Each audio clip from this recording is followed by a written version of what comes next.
Hi friends, welcome to the All Canadian Reptile Girl. I'm Annalise, and today I'm going to introduce you to a new member of my scaly family. Well, he's new for you, but I've known about him for like almost 3 months now, eh? And I think it's time for you to meet him too. Stick around, you won't want to miss this little cutie.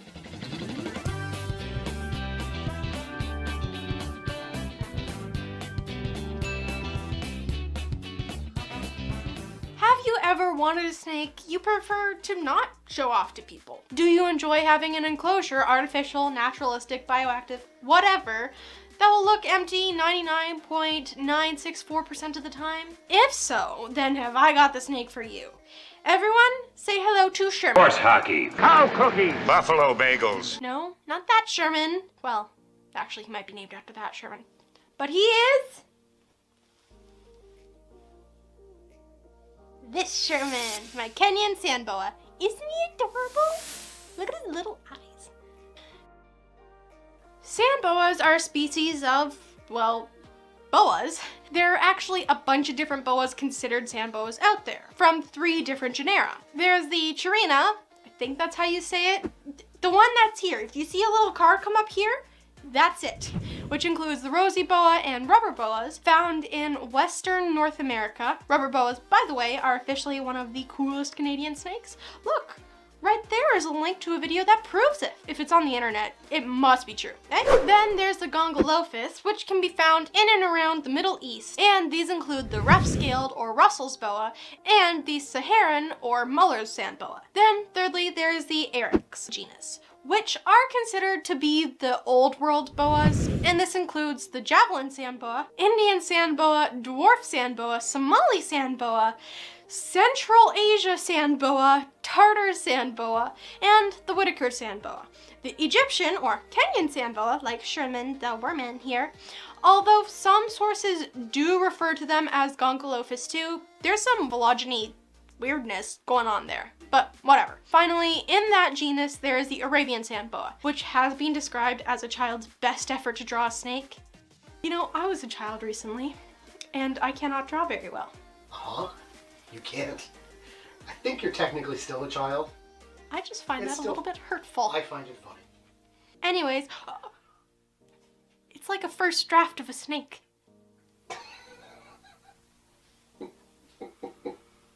Okay. Is this what it's like all the time with you two? Sometimes. As his species name suggests, the Kenyan sand boa is naturally found in Kenya. Really hard to figure out, guys. But they're also found in Tanzania, Ethiopia, Sudan, Somalia, Niger, Egypt, and Libya, living in the sandy savanna regions. Also, as their name also suggests, they spend a lot of time in sand or dirt. They are a burrowing species and will dig out all sorts of tunnels and underground pathways. You know, I made a joke earlier about them never being out, implying that they are rarely above ground, but that is actually not true. They just live in really hot areas and tend to be crepuscular or nocturnal. So they spend the hottest parts of the day sheltered underground and venture out to hunt when the sun is down. Pretty smart, actually. The ladies of the species will grow to over 2 feet, and males will max out at around 20 inches, so they're relatively small. These guys are fairly long-lived. I've bred 25 years and upwards. We've got a lot of time together, little dude. Tiny little eyes. Funny thing about boas, some of you might know, because I've mentioned it a few times in other videos, that my mom was pretty ophidiophobic until a few years ago. She had an irrational fear of snakes. We'd catch one fishing and I'd get a, honey, that's very nice, from about 50 feet away. Obviously, she's overcome that fear, and I am very proud and grateful to her about that. Several of my snakes are technically hers, which is pretty great. But when I started my reptile journey, she had one rule. Well, actually, she had a few. But there was this one rule, and that was non-negotiable and would never change. And that was no boas. For some reason, boas were just a little too much for her. Okay, that was more than fair. There are plenty of other species that I can enjoy. We now have 4 boas in my house. Do you want to guess how many of them are technically my mom's? 3. 3 of them. Chisara, my Doomerald's boa, is really the only one that's mine. Her mate, Romeo, my mom found on Kijiji and decided to get, and then fell in love with. Oh, he was very sweet. Tituba, our BI and first ever boa, she fell in love with at a reptile expo about 2 months after implementing the no boa rule. Also not my fault, because Tituba looked at me and she was just very sweet and cute, and I just had to have her. And then Sherman here, who she fell in love with at an expo this past fall. Also not my fault. I made eye contact and then it was... They are all pretty sweet and adorable, but just saying, kind of weird in light of the no boa rule. In any event, if you'd like to show some support for my mother's anarchist ways in breaking her own rules, why not hit that little thumbs up button down there in the corner? Not only will that make my mom feel a bit better about her life choices, it will also help this video spread to others who do not realize how much they want a boa of their own. Thank you. life choice. The research and info I've collected has pretty much all said that these snakes are all great pets once they've been properly socialized. Socialize them while they're babies and it won't be an issue. Like, look at Sherman. As a baby snake, he's only about 5 or 6 months old, is still quite twitchy and loves jerking and flailing his body about like a goofball until you get him out of his bin and then he calms down. He does strike out at me occasionally, but that usually only happens to mom and dad, just saying. But I'm yet to receive an actual bite from him. He's all bark. Big little tough guy, aren't ya? These guys are not known for being the greatest climbers, and when handling them, they seem to forget to hold on and just free fall without any warning. So you do need to be extra careful when you are handling your little sand boa. That's why I'm holding on to his tail back here, so he can't fall. In terms of their care, it's not difficult. This is not a care guide, so do your own research to find the most current guidelines, but high level, they like it pretty warm, with a typical heat gradient from a hot side to a cooler side. Nighttime heating might be required if you let your temps in your house drop below the mid-20s. That is Celsius, obviously. Who keeps their house at 20 degrees Fahrenheit?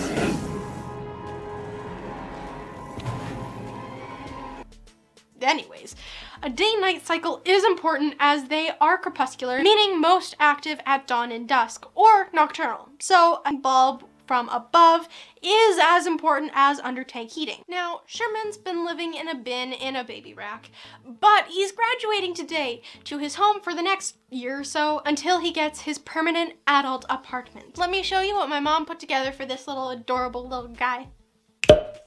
Here is Sherman's new home. This tank and the backing was my original DIY step-by-step build, but it didn't turn out quite right, so I redid it with the bigger one that you actually saw in those videos.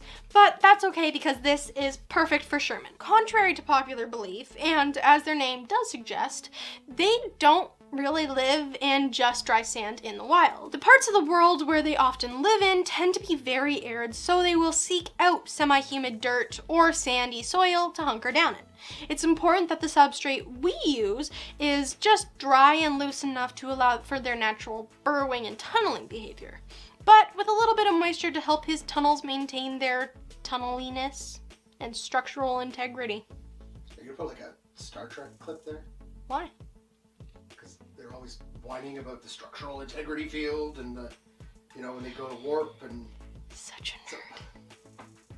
Enrichment for sand boas is just as important as it is for snakes who love to climb and explore above ground. The difference is where and how to put the enrichment in their enclosures. Sand boas will climb and explore vertical space, mostly at night when you won't see them, so adding some low branches and rocks for them to explore will be appreciated. Just nothing too high. They don't hang on very well, remember? Just don't. Because these guys are so fossorial, you need to think of underground enrichment as well. This applies to species like hognose snakes, by the way. You know, all that normal snake enrichment stuff that you'd put in a normal snake enclosure? Just bury it all. I'm talking rocks, sticks, tubes, bark, buried treasure, or whatever you want under and in the substrate. But keep this in mind. You need to be sure that your items cannot fall or tip or be pushed in such a way that it could injure your sand boa. So either use lightweight items or be absolutely certain the item cannot be moved. Like this rock here. It is all the way to the bottom of the enclosure so that Sherman can't wedge himself underneath it or tip it, and it cannot tip over. We've also buried some seed pods. These twisty, I don't know, branches. this other type of seed pod that we broke. I can see through it. There's just stuff in there for him to bump into and explore along and make little cozy spots within. Who knows, maybe he'll build himself a little underground library. I've left this little pothos in its pot because I don't want him to destroy the roots, but I suppose we'll see if he decides to explore that too. I'll let you know. The fun part is going to be rearranging his tank every so often to let him rediscover what is underneath the soil or in the substrate, and then he has to create new tunnels, which will all exercise his wee little brain.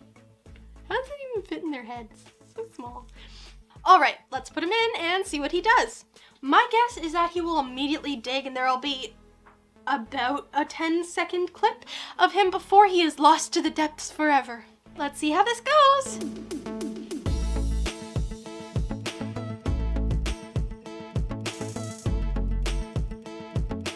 Well, that was predictable and a little disappointing, but do you know what's not disappointing?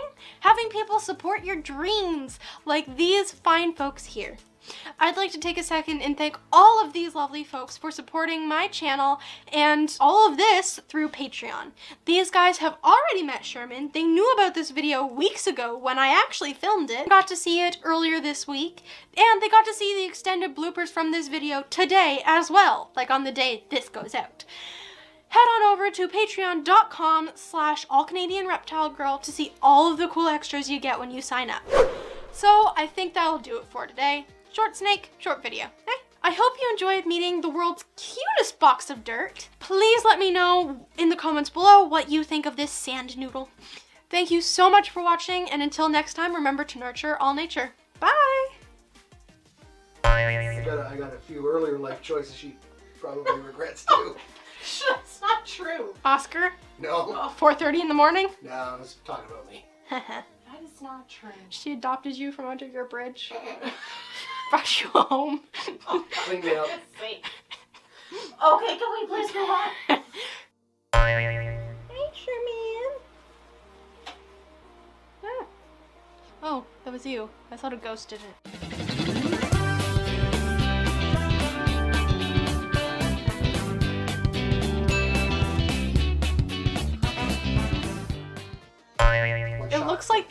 It looks like the camera is wearing gray hair on top because everything but your forehead, everything to here is gone. So it's just wearing this like toupee. Camera's got a gray toupee on.